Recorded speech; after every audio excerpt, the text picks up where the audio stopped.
Welcome back to the Mackem in the Middle podcast after the third game of the season, first cup game of the year, well, season, away to Sheffield Wednesday, the fifth time we've played them in the last 12 months, some of which were better than the others, of course. The playoff semi-final comes to mind straight away, but yesterday was one of the ones that I think most people will want to forget. 2-0 defeat, which means we do exit the cup in the first round, which I think wouldn't take too many people by surprise given the build up to the game and what was said, and of course when the lineups came out. But very shortly we will get into everything that happened during the game, the thoughts about how we kind of exited the cup and kind of what that means going forward. But first and foremost, John, whether you were one of the fans that wanted us to have a good cup run, give it a good go, or whether you didn't really care if we got knocked out or not, the performance in the game was shocking. Yes, it's one of them, and I'm not too fussed about that cup. I'd like us to have a little run in the FA Cup, maybe, as long as it's not detriment to the league. Yeah.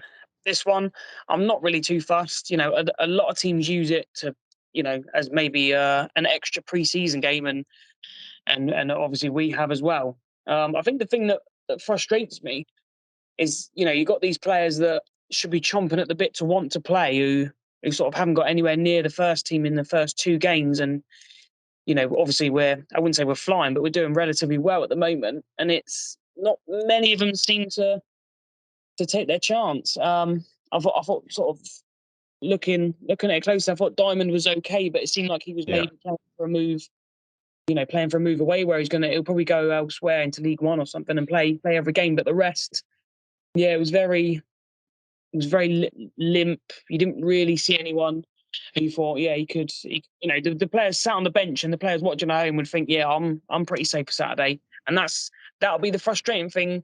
Well, that's the frustrating thing for me, and I'm sure it'll be for Alex Neil as well. Because obviously he can't really. It could probably depend on one or two of them to come and fill in. Maybe a Winchester or something like that. But as a team yesterday, it wasn't great at all. I think the only thing, and I said on my Twitter last night, the only thing I'd maybe give them is there wasn't really a focal point up front. And I think the way that we play sometimes, we do need that. We did miss, I think it's maybe a little bit of a different story if you've got a focal point in Stewart and Sims. But, we've missed out on Broadhead. So you ultimately, if you're playing two strikers, you've got to rest Sims and Stewart.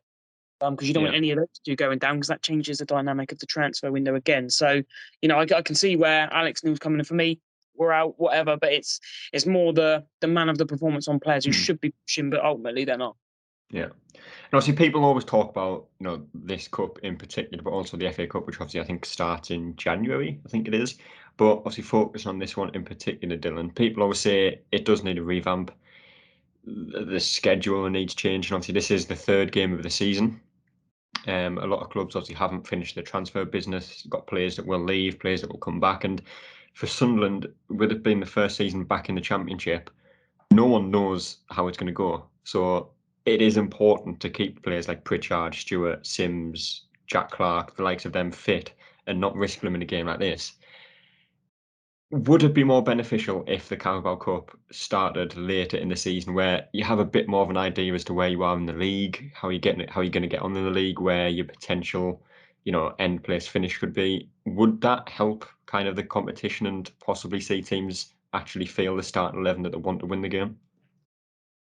I think it possibly would. I don't even think we'd have to delay it that much. Maybe just by another month and a half. It's because obviously, as you said, obviously last night we didn't want to. We've only got two senior strikers, so we don't want to be putting our best players out on the pitch like Sims, Stewart. Obviously, Pritchard's played very well, but then because the window's not over yet, and then obviously if one of our key players gets injured, that adds to the list of things that we need to bring in. And I think if it started even just a couple of weeks after the window ends, when everyone's got, or at least hopefully has, the full squad that they intend to go through the rest of the season with, then they'll be more prepared to put out maybe a stronger 11 in these sorts of games. Because obviously I wasn't expecting, as soon as I saw the lineup, I wasn't expecting a brilliant result when we're not playing a striker. But I don't have any complaints about that, because I'd rather keep our best players fit for the league, because obviously that's should be the main priority for everybody this season, just to do it as well in the league as we possibly can. However, on the other hand, I do want to say it's a bit. It's the manner of the defeat, isn't it? No one looked really bothered, and I think that is because obviously the game being now it's not one that anyone's going to be focusing on. But I mean, we're doing the same in the FA Cup, which like we keep getting knocked out in like the first round against like teams like in lower leagues and us, Mansfield. and it is a bit embarrassing. Obviously, yeah, we got beat by Mansfield 2 years in a row, and then this as well is just like. On one hand, the cups aren't a priority, but it is a bit embarrassing to be losing to these lower league teams like just time and time again in the first round. Yeah, and obviously I said this in the group chat as well, John. But is it somewhat underestimated before the game yesterday how much maintaining that unbeaten run could have been for Sunderland? Obviously, it was 18 games unbeaten in competitive games. It would have obviously been 19 had we won the game yesterday. Is it a little bit underestimated that, if we'd put a stronger team out, not the starting 11, but, maybe played, one of the strikers that we have, chucked in, maybe Dan Ballard, get him a few more minutes, would it have been more beneficial for Sunderland to win that game just to maintain an unbeaten run going into the, first month of the season? I think it depends on, on how sort of Alex Neil sees it. Is he saying to the players every week, sort of, oh, we're unbeaten, in this many games competitively? I'm not sure he goes with that. I think ultimately he's just number one focus at the moment is just on the leagues. That is our bread and butter, and I think that has been for a long time now. And it's just one of those things I think we have to accept. Obviously, I get the point of and it's different players' psyche, isn't it? Of how they respond to certain things. But I don't think Alex Neil sort of goes down that. I think he just takes each game as it comes, and it's almost like if you listen to his interview, it's almost like he accepts that we lost, and he's not really too fussed. When things don't go right for us, you can tell he's got the right up sometimes. But last night was just a bit, well, we did change it up. It's just one of them things. So I don't think you can maybe underestimate that sort of thing of, oh, we're unbeaten in this and and the runs and that sort of thing. But I don't think personally he goes on that, and ultimately it's him who runs the team. Yeah. And obviously, we've talked about the starting 11. Obviously, it was a complete different 11 players that started the game, a few of which probably won't feature too much in the league, providing players stay fit. Some of them will, the likes of Embleton, Patrick Roberts, Bailey Wright, potentially Alessi as well. Obviously came in from West Ham and probably had the intention of starting games. They will feature probably quite a bit this season. But not one player in that team, I don't think, looked like they were bothered about starting league games. It was a chance to impress, chance to, show Alex Neil why they should be in the starting 11 for Saturday's game, for example. Not one of them did that, Dylan.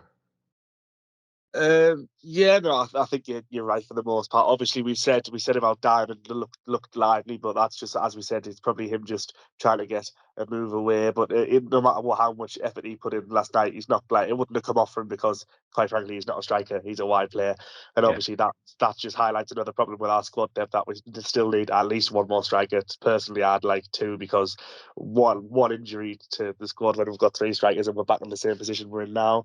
But other than him, I'd say I think Hume looked all right. He didn't have the best of games, obviously, but there was a few moments, obviously, like he put his body on the line when that absolute rocket of a shot went straight off his head. I thought it had snapped his neck. But I was quite surprised at how poor Embleton was. I think obviously what the people have said in the chat before, he's either absolutely brilliant or he's just completely invisible. And unfortunately, this was one of those times where he was invisible. But and it's the same with Bailey Wright, as you just said there. If he doesn't have a good game, then he has a shocking game. He's never just like coasting. He's never like a 6 out of 10. He's either awful or he's excellent. So it was a confusing one, because obviously that would have been the prime opportunity for the lads starting last night to try and stake a claim for the first team. I don't want to give too much stick to Elise, because obviously he's still new, probably still getting used to the way we play football, and I'm sure his performances and his minutes will come with time. But the lads who've been here for at least a season or two now and should know better. You know what I mean? Yeah, and obviously there is still 3 weeks left of the window, possibly just less than that, John. So players will come in. Alex Neil said for what feels like a long time now that we still need 3, 4, possibly 5 new players to come in. Whether we get all of them or not, I'm not sure, but it's a guarantee pretty much that we'll get a few more in. Does the performance from last night's game change how many players we need to bring in? When you consider that, if Pritchard gets injured, it's going to be one of them that replaces him. If a defender gets injured, it's going to be one of them that replaces him. Has that somewhat changed, your kind of perspective on what we need to bring in and how many we need to bring in? Yeah, I think it has highlighted it, and I think maybe Alex Neil's probably done it to show. I'm sure the owner would have been watching. I'm sure Speakman would have been watching, and those types of things. And I think it's sort of an indirect message that we do need the reinforcements. Yes, if say I'm not sure Lyndon Gooch is going to be first choice right back all season, but imagine if he gets injured, you're probably not talking about Huggins playing there. You may be thinking, well, we've got to mess about with 09, and those and Winchester. Ultimately, it's one of those things that need fixing. We need players to come in. Obviously, we know we need a striker. I'd probably say we need someone else in centre midfield as well to sort of bolster that. Maybe another winger, seeing as Leon Diaku just can't get anywhere near the squad. Half the time, even though he's down as injured. So yeah, I think it has ramped it up a little bit. I think we ultimately have to accept that we are in a position where we've got to wait for the Premier League teams to sort out their squads before letting, by all accounts, it's those types of sort of under 23s and your very outskirt players who we're going to be targeting. But ultimately, we'd all like to see it happen quickly, but I don't think it's going to be a case of that. And when those players do become available and we do get them, I think you will then see a shift of, maybe Winchester going out, obviously Diamond going out. Those types of players that are just not going to be consistent enough to play most of the season and are not going to be happy to sit and play, once a month. So I think we've got to get that balance right. And I think it's just one of those, waiting games. Yeah, I'm quite sure most people will know who started the game because it was broadcasted on live television for everyone in the world to see, unfortunately. But Alex Bass in goal, Winchester, Wright and Alessi as the back three, Trey Hume, Matete O'Nien and Harrison Sona, Embleton behind Roberts and Diamond. So like I said, complete different start 11, but the game was underway. Sunderland never really posed a threat for the full 90 minutes, but especially in the first 15. It was 16 minutes in Dylan that Sheffield Wednesday scored, and very similar to all the goals we've conceded so far this season in the league, it stemmed from another individual error. I think it was Winchester gave the ball away under no pressure, taking away nothing from the strike because obviously he's 30 yards out. Chances are 9 times out of 10 he's going to put that into row Z. He didn't this time. He did find the top corner, so credit for the finish. But again, just an individual error that led to the chance. Yeah, no, I mean, I was in work watching it, and initially when it went in, I was sort of like, I just can't even be angry about that because what a goal. But then when the replay came on, obviously you could see like just the error leading the goal, and it's just so avoidable. Like, yeah, it was a good finish, but if we don't make the mistake, then he doesn't get the opportunity to slap it top corner the way he did. And I mean, obviously we were poor in the build to that goal, and just throughout the game, I think it says a lot that like the only moments I can remember from the game is the 2 goals. Like there's nothing else. Like that, it feels like nothing else happened for 90 minutes. So yeah, it was definitely. I can't really remember either keeper having to make a save in the entire game. No, I mean neither. I could actually be wrong on that, but I generally don't think either keeper made a save in that game. I don't know if either of you can remember one, John, off the top of your head. No, I can't at all. No, I think that was when in the first half. Was one shot on target. That was the goal, I think. Yeah, and obviously Sunderland only had 1 on target in the entire game, which again I can't actually remember. Yeah, no, I haven't got a clue where that was from. Yeah. Corner or something. Yeah. So what we're saying is the best. It's just best to forget about this game. Move on. People always say that, and it's one of them to forget and put past you, but at the same time, it's one of them games you probably don't want to forget because you need to look at it and be like, if these are the players that are going to be starting games, if players get injured, they need to do a lot better than that. Yeah, they definitely do. I'd say the hope is that we don't get injuries to the point where all of those players need to be starting at the same time. Because obviously we've seen, I know he was poor, but Everton's able to play his part when he comes on and when he gets a start. Same with Roberts. Obviously in pre-season, Hume looked okay, but clearly as a one cohesive unit, they're not anywhere near that. So I think that's one of the points I made to someone as well, John, that the performance from the team as a collective wasn't good and should be better. Individuals should be better as well, but that starting 11, had that been our team in League One last season, probably finished around 14th, I'd imagine. You know, a lot of them didn't even start for us last season. Obviously, Embleton was obviously playing second fiddle. Pritchard, Jack Diamond very rarely played. Trey Hume never featured. Mateo and O'Nien found themselves on the bench quite a lot. So it was even our second team in League One last season, but there's still players there that, you know, if one or two players in the starting 11 were to get injured, say, I don't know, if Danny Bart got an injury, you'd still expect Bailey Wright to be able to jump in there and do a job. Same with Embleton if Pritchard got injured, but it's the fact that all 11 fringe players were in the same 11 for the game. Yeah, again, I think it's, as a collective, it's like we're saying, it's just one of those poor things. You know, if you put Bailey Wright into the team that plays at the weekend, I think he slots in. I think we've got a lot of one or two sort of slotty in players. If you see what I mean, if you put Luke O'Nien in, you know, into our starting lineup Saturday, I think it just happens to work. But if you put players who haven't played for a while and as a collective play, and they're probably not used to that, you know, non-focal point up front, it's, you know, well, what do we hit? What do we do? It seems at times yesterday that, you know, there are two or three players more than we did. It was a very strange game. We couldn't get the passing game going, and like I say, there's no one to hit up front. But yeah, ultimately, individually, you know, it just wasn't good enough, and you want to see them. You know, you look at Sheffield Wednesday and some of their players who are second fiddle, you know, are probably in contention for Saturday now for their team, and that's what you expect. I think that's the frustrating thing with the fan base. You know, you've got Luke O'Nien. You know, you'd expect him to dominate, you know, that midfield, but ultimately he didn't really do anything sort of passing wise. Embleton, again, you're looking to him to see some sort of mock Pritchard. I don't know, he's not as good as Pritchard, but you'd like to see something like that against the League One team, and you know, it just didn't happen. I think that's the massively frustrating thing. But you know, I think it's for Alex Neil to sort of, it may be a learning curve for him to see, well, maybe these players aren't up to it, and maybe we do need to go a little bit further afield, you know, transfer wise, and then ultimately we can ship out these players who have done well, to be fair, to get us to where we are. But ultimately it's, you know, we've got to be maybe a little bit ruthless and say, you know, thanks for all you've done, but you know, we need to step it up now. Yeah, absolutely. And like we said, not much else happened in the first half outside that goal, and again, second half was a similar theme. 11 minutes into the second half, Sheffield Wednesday did make it 2-0, and once again, John, individual errors. It was a back pass to Alex Bass, who, you know, tried to play it out to Alessi, I still don't know how you pronounce his name.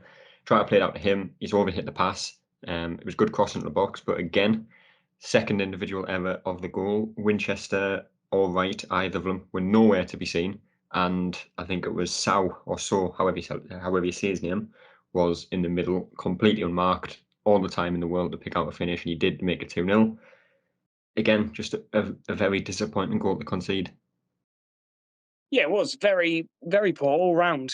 You know, it starts with the goalkeeper. I think again we're probably looking in a bit further now to getting another keeper, because I'm not quite sure why we're signing, you know, reserve team goalkeepers from League One. I'm sure we could pick out a keeper who's done okay in League One and actually played, you know, to push Patterson. But we're going back to it a little bit. Like, Patterson will probably look at that and think, oh, I'm quite safe at the moment. Not, you know, that we obviously know he's number one, but at his age at the moment and being number one, you need to be always kept on your toes, and that's what we need. But yeah, poor back pass out from him, and that leads to, you know, the errors. We don't stop a cross coming in, another frustrating thing. And if you've got a striker who I don't know if he brought it down, but with that much time in the box, you know, it doesn't matter if he's in League One or, you know, non-league, and he slots it in there, you've given him far too much space. I'm not quite sure where Bailey Wright is, but you know, you could say he's off the pace because he hasn't played for a while, but I don't think that's really an excuse. And you know, 2-0, it just killed it, and it killed it early on. And it was a bit like, well, what do we do now for sort of, I don't know, sort of 30, 40 minutes? It's a waste of time. Yeah. And obviously at 2-0 down, had it been a league game, Dylan, you know, you'd expect teams to make changes, you know, change it up, try and get back into the game. But as soon as that second went in, you could kind of tell that Alex Neil had accepted that we were going out the cup. And, you know, people always say, well, if you're not performing well, you should be subbed off. But at the same point, I think like Alex Neil said it himself, or he has said it in the past, that these are the players that got them in that situation. It's the same players that need to, up the game and try and get them out of it. And obviously Spellman came on for his debut. I think Caden Kelly came on for, I don't know if that was his debut or not. I think someone said he played in the Papa John's Trophy potentially last season. I can't remember that, but you could tell that he didn't really care once we went 2-0 down. Yeah, no, and to be fair, I don't think like there was a substitution that he could have made that would have got us back in the game, because I think as soon as that second goal went in, especially the style in which we conceded it, we were just down and out. So I saw it as a good, as he must have as well. I saw it as a good opportunity to get the young lads on, give them some first team minutes, and that was probably one of the only positives to take from the game, that some of the young lads who will hopefully be breaking their way into the first team in the future have got a chance to have a run out. But I mean, like, it would have been impossible to try and make like an impact sub, because they have to take off a poor performer. But everybody was poor, so there was no one. There was nobody to pinpoint to take off to improve the situation, because everybody was just collectively awful. Yeah.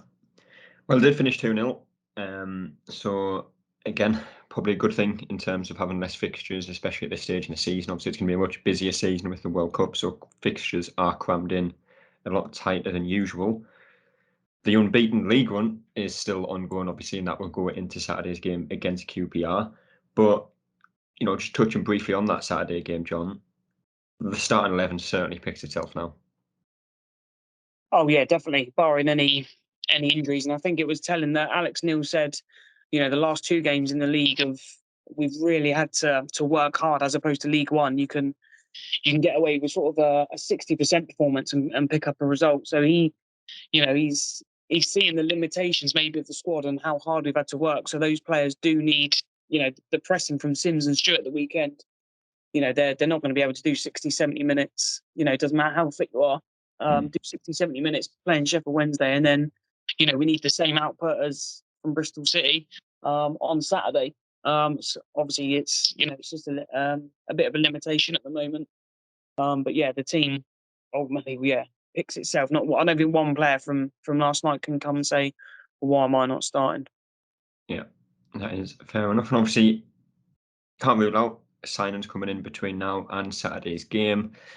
If they did, I can't imagine they'd start in the starting 11, potentially play a part in the game from the bench, but obviously nothing appears to be imminent from the media or anything like that. But of course, as Sunderland have in the past kind of 2 windows, they do play cards close to the chest. So who knows who can come in between now and then. But anyway, like we said, QPR on Saturday, they are without, I think, 4 of their first team players. Obviously, Chris Willick, who was probably one of the best, if not the best player in the Championship at the minute.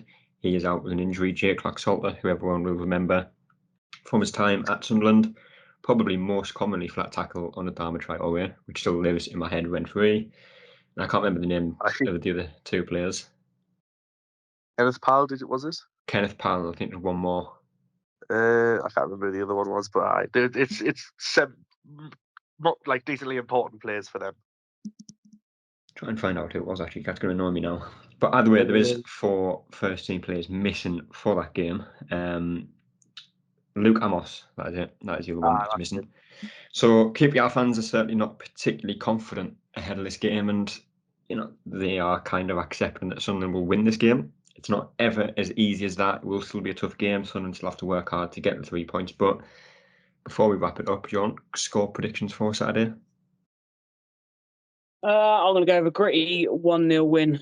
Like you said, I don't think it'd be as easy as maybe some people are making out. Not that I've seen a lot of people make out, but if you're saying that's what QPR fans are thinking, we know it never works out like that. But yeah, there was a QPR fan claiming they should be given a 4-0 handicap just to see if they can get anything out of the game. So bloody hell.